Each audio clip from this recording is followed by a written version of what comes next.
Welcome, my dear students. This is Dr. Osama, and today we are going to talk about the strategic management. I will show you now.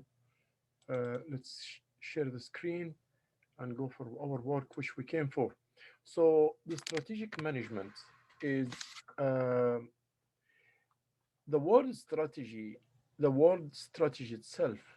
What does it mean? This word strategy. Strategy actually means that something of a vital important, because we have two kinds of decisions. We have strategic decisions and we have operational decisions and we have functional decisions. The strategic decisions are those of very vital importance, because a small mistake on those strategic decisions will lead to a very big disaster for the organization or for the company. So you have to be very worried about the strategic decisions in the management. Okay, the basic concepts of the strategy, like a competitive advantage, operating with an attribute or set of attributes that allow an organization to out perform its rivals. That's what we are saying. So you have to be very careful, because in your strategic decisions, you are dealing with the market, you are dealing with other competitors. So you have to be very worried of them and very cautious when you do something, and very, very wise. So cost and quality, profit and costs, and knowledge and speed, and barriers to entry, and financial resources. You have to be aware of all this, and you have to be aware also of your substantial competitive advantages as well. What is the strategy? So when we talk about the strategy, what is the strategy? It's a comprehensive action plan that identifies long-term directions for an organization. And when we talk about the word strategy, is always inseparable with long-term direction, always with long-term direction, because the strategies deal more with the long run. Though we have short-run strategies, but most of the strategies are long run, because it tends and it aims to maximize the value of any organization on the long run. Okay, we have strategic intent, focusing all organizational energies on a unifying and compelling goals. We are devoting all our efforts to do the goals. Like here now, we have three levels of strategy: corporate or corporate strategy, business, and functional strategies, either in business strategies or in functional strategies. So we have the level of corporate strategies. What business are we in?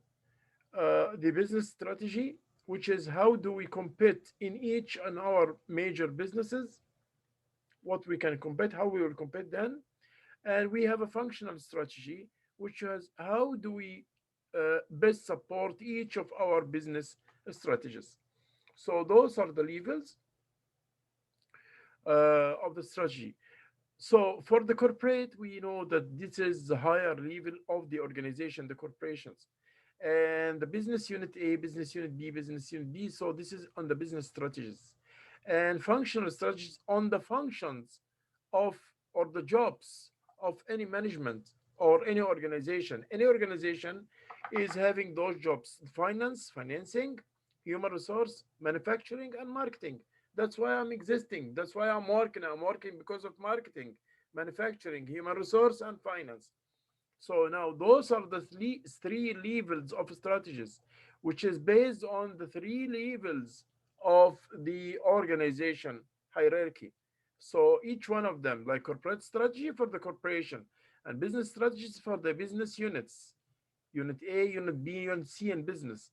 And functional strategies is about the functions or the jobs of the any organization existing on earth, which are, we are there because we do business, because of financing, because of human resource, because of manufacturing, and because of marketing as well. So those are the levels of strategies which I talk about. What is the strategic management process? Goals of strategic management is to create above average returns for investors. We are working for more ROI, return on investments. We need more return on investments. That's why we are doing a better or the best strategic management decisions. Uh, we have three things we have to talk about, or four things. The first point is the strategic management, and we said this before, the identification, the process of formulating and implementing strategies to accomplish long-term goals. Watch out the word long-term. Long-term is also always inseparable with strategic. So long-term, don't forget the long-term and strategic. They always go together. And sustain competitive advantage. So I will have a competitive advantage. I will put my product in a best place in the markets, and I will have I will be able to compete with other rivals. I will be able to compete with the other rivals. That's the meaning of it.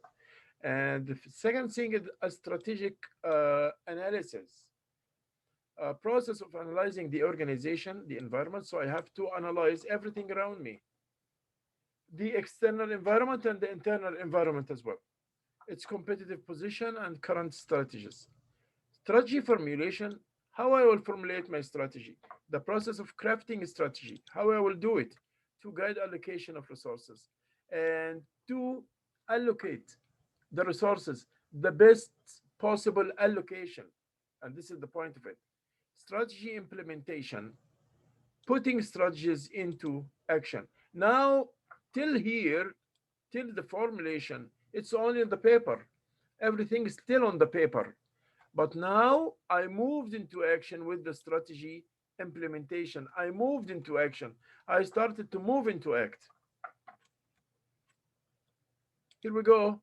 This is the strategy formulation and the implementation, and identify and analyze first, then analyze organization and environment, then revise the objectives, then implement your strategy, then evaluate your results. Did your strategy work or no? Did it get the best which you were looking for or no? Things that are very essentials for any strategic analysis. Let's go for it and see what are they. So Peter Drucker, he said some questions regarding the strategies. What is our business mission? What we want to do? Who are our customers? Where or what is about our customers? What do our customers consider valuable? Because consumer or the customer is the start and the end of the activity. We start with knowing what he wants, then we will produce the products which will satisfy his needs. What have been our results? What is our plan to do this? What's our plan to do this? Essentials for strategic analysis, the analysis of the mission. So I have to, the reason of the organization's existence, I'm there where. So the word mission comes first.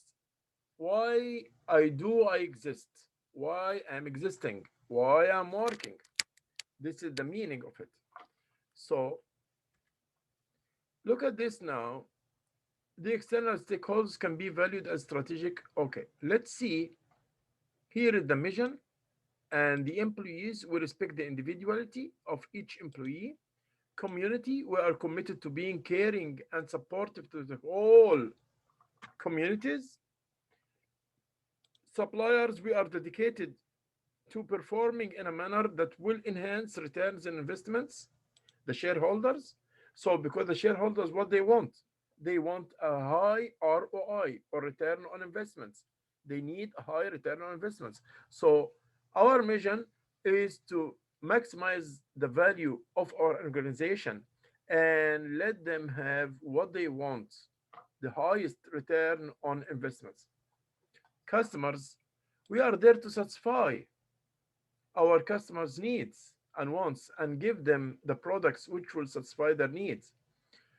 Suppliers, the suppliers are the partners who share our goals with a high quality. So we have to give them a chance to show us their own best and to help us as much as they can.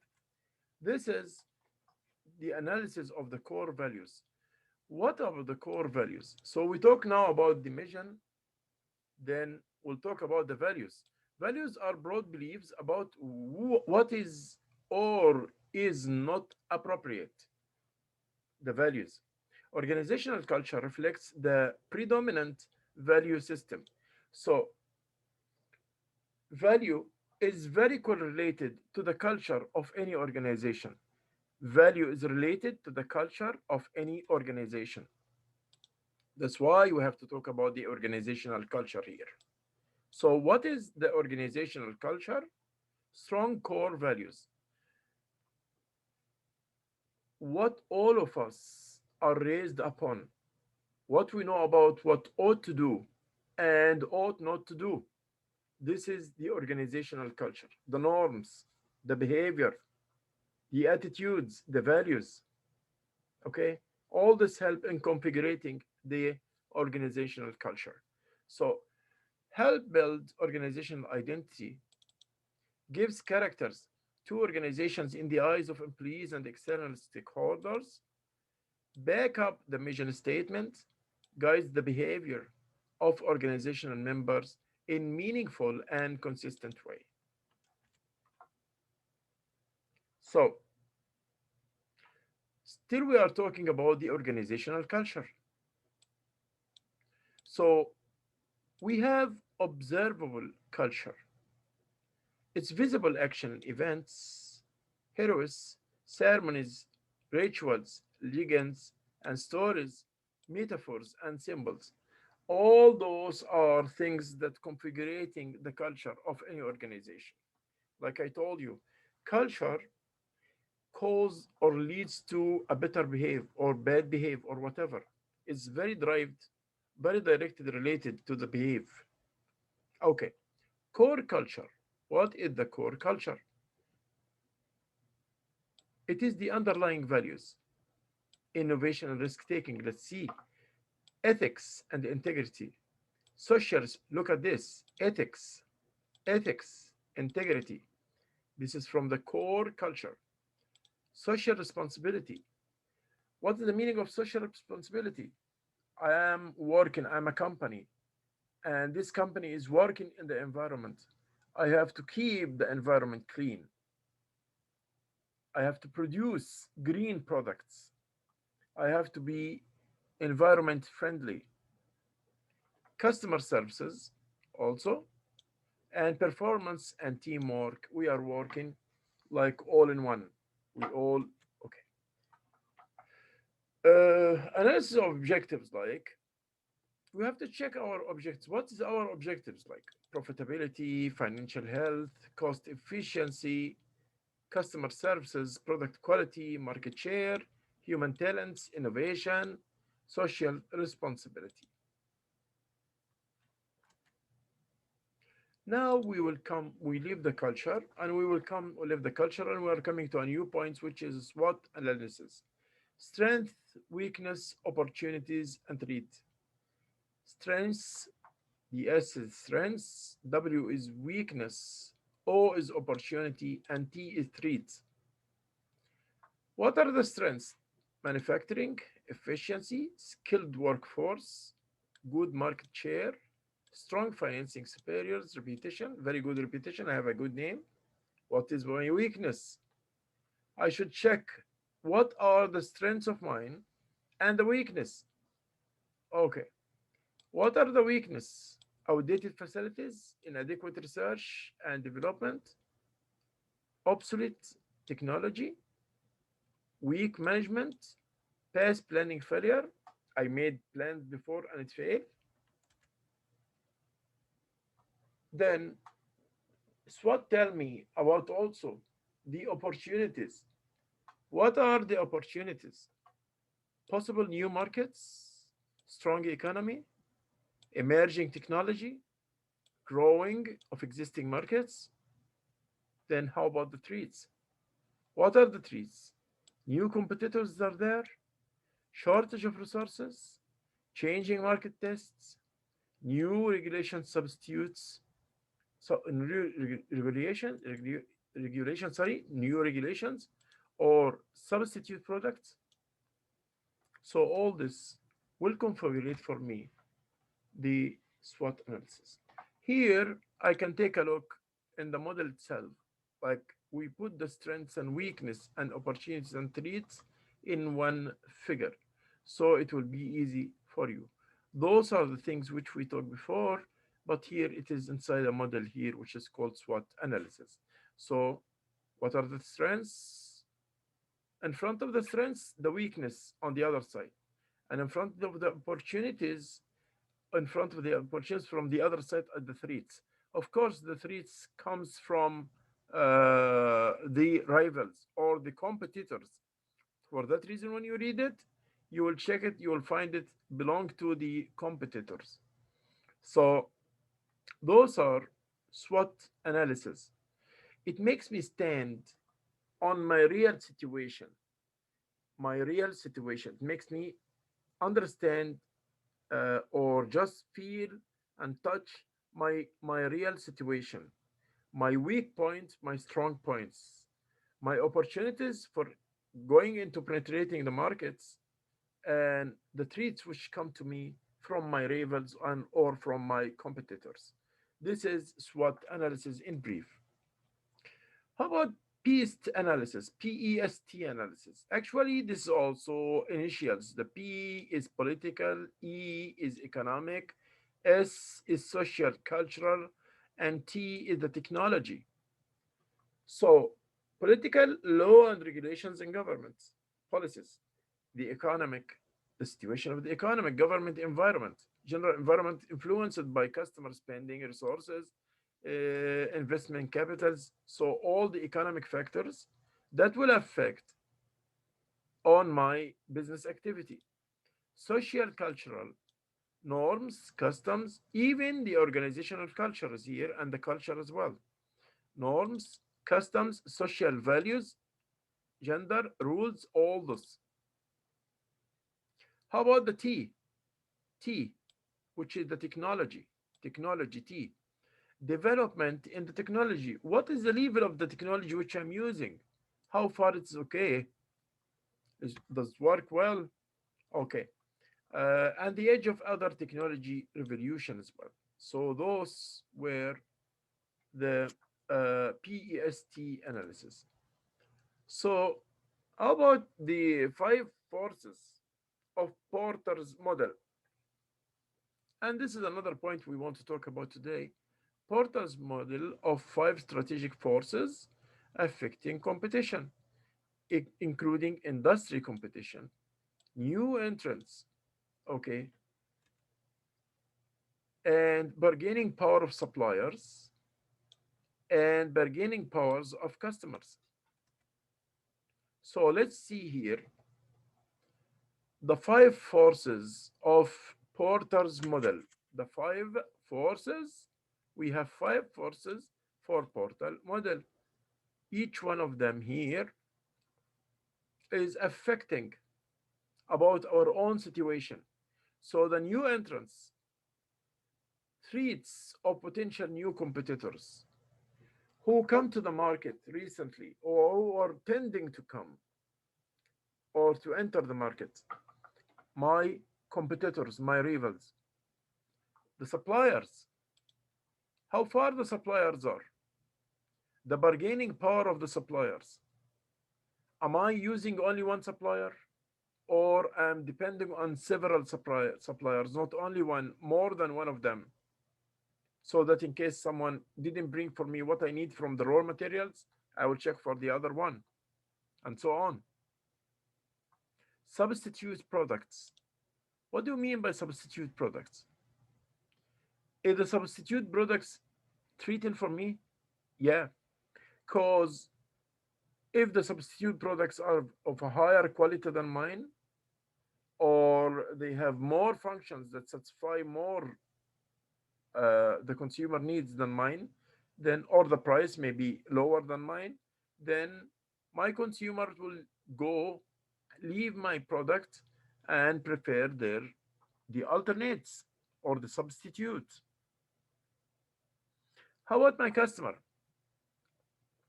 The bargaining power for how so far I will give discount.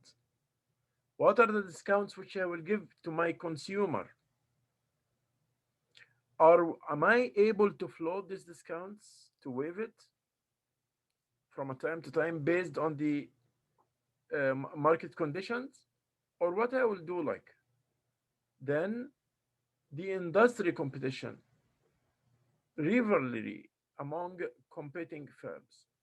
And this is another force which is, so we have five forces in Porter's model.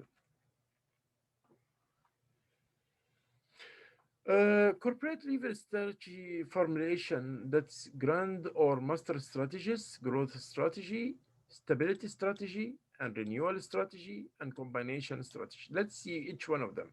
The growth strategy seek an increase in size and expansion of current operation. So I want to make new plants. I want to open new markets. I want to work in new areas. Stability strategy, maintain current operation without substantial change. No, here in this strategy, I want to keep everything the way it is. No more expansion. Just leave the things. No shrinking. Everything is the same. Stand still. Renewal strategy tries to solve problems and overcome weakness that are hurting performance. So in this kind of strategy, you are trying always to solve your problems in the renewal strategies. The combination strategy, you are pursues growth, stability, or retrenchment in some. So it's a combination of all the above ones. We have also growth and diversification strategy. Seeks an increase in size and expansion of current operations and the situation now. So we are moving forward. We are expanding. We are expanding in this kind of strategy. We have also strategies of growth like concentration, diversification, related diversification, unrelated diversification, and vertical integration.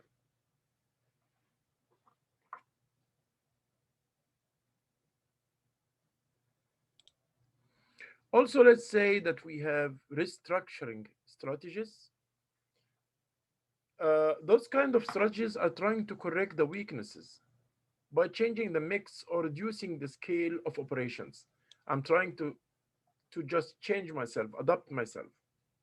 So restructuring through turnarounds or restructuring through downsizing. I'm shrinking. I'm just everything is going to be shrinking like. Based on the level of the strategy itself, we have global or globalization strategy. That means that I'm going like the global, any globe means global now means, or globalization means that the world become like a small village. So it means that I will expand on the whole earth, on the whole planet, everywhere. So what is one large market? Standardize products and advertising as much as possible. So I will put standardized products which is able to compete. Then at the same time, this I will try to go through um, campaigns of advertising, campaigns of advertising, multi-domestic strategy, customized products and advertising to local markets, to local markets. But take care because multi-domestic is in local markets. Okay, transitional, transnational strategy. The transnational strategy balance efficiencies in global operations and responsiveness to local markets. Okay, so this balance efficiencies in global operations. So it works globally as well.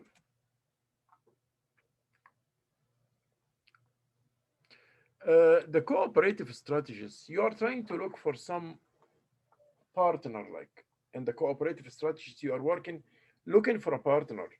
So two or more organizations partners to pursue an area of mutual interest. Types of strategic alliances. We have what we call outsourcing alliances, supplier alliances, distribution alliances, and co operation. Okay. What about the electronic business now, which is using the websites and the internet?